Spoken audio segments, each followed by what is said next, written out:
गांव के बाहर एक पुराना रास्ता था, धूल से भरा, शांत और लगभग भूला हुआ। उसी रास्ते पर हर सुबह एक व्यक्ति नंगे पांव चलता था। लोग उसे देखते थे, पहचानते थे, पर रुकते नहीं थे। वह व्यक्ति कोई और नहीं, गौतम बुद्ध थे। लोग सोचते थे, वही पुरानी बातें, वही त्याग, वही शांति। ये और फिर अपने काम में लग जाते थे। एक दिन एक युवक बुद्ध के पास आया। चेहरे पर थकान थी, आंखों में बेचैनी और आवाज में शिकायत। उसने कहा, आप कहते हैं दुख इच्छा से पैदा होता है, लेकिन इच्छा न हो तो जिए कैसे? बुद्ध मुस्कुराए नहीं। उन्होंने जवाब भी तुरंत नहीं दिया। उन्होंने उस युवक को पास के कुएं तक चलने को कहा। कुएं के पास पहुंचकर बुद्ध ने कहा, इस कुएं से पानी निकालो। युवक ने बाल्टी डाली, पानी खींचा। बुद्ध बोले, अब इसी बाल्टी को पकड़कर कुएं में कूद जाओ। युवक चौंक गया। ये क्या कह रहे हैं आप? बुद्ध ने शांत स्वर में कहा, तुम जीवन को ऐसे ही जी रहे हो।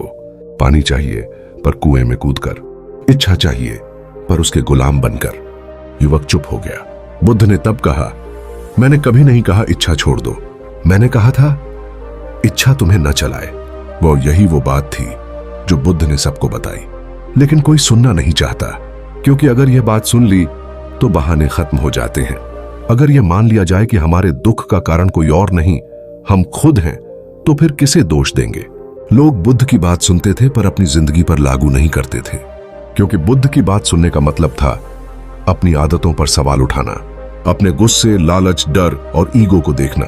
और इंसान सब कुछ देख सकता है सिवाय खुद के। एक बार किसी ने बुद्ध से पूछा, आपकी बातें इतनी सच्ची हैं, फिर भी लोग बदलते क्यों नहीं?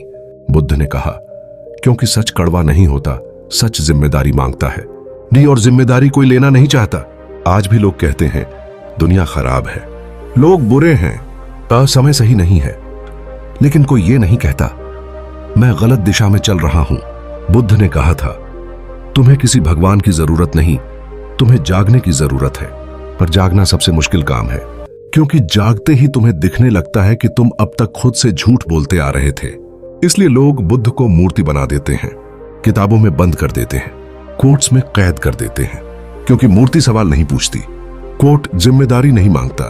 लेकिन अगर बुद्ध आज सामने आ जाएं और तुमसे बस एक सवाल पूछ लें, तुम जो दुख झेल रहे हो वो सच में मजबूरी है या आदत, तो शायद कोई सुनना ही न चाहे।